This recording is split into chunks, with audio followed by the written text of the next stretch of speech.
And this is how the heart's talking to you. Your heart is talking to you constantly through your being statements.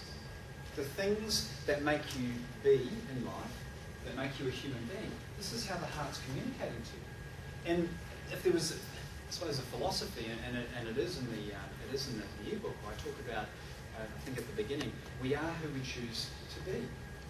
We are who we choose to be.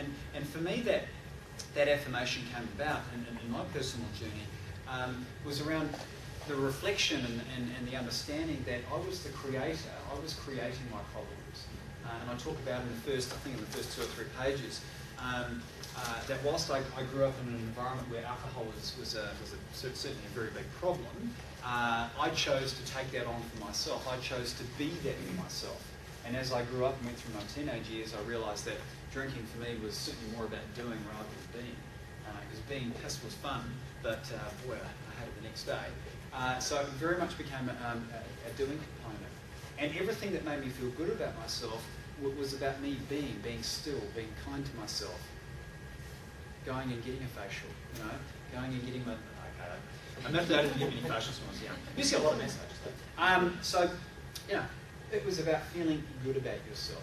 And so when I went through the ebook and when I went through my process of getting off alcohol and overcoming that addiction, I had to take ownership of that. I had to take ownership that I was the one creating this experience. I couldn't blame it on my parents. I couldn't blame it on anyone.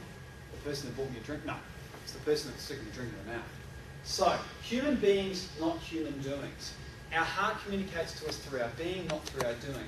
Hands up if you are spending more time in the doing space than the being space. Yeah? Keep your hand up if you want to change that. Who would want to be doing more time being than the doing? Yeah, absolutely.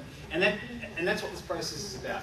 And for me, that's what my life's been about, particularly for the last 3 to 4 years. When Dan and I had the original intention to create Western Wellness, and this place was just literally a pile of dirt. I mean, we're standing on a pile of dirt. It was where our dream was founded. It was about coming to that point of what's going to make us be rather than what's going to make us do. Because for the first 2 years, this place wasn't built, and we had to create something.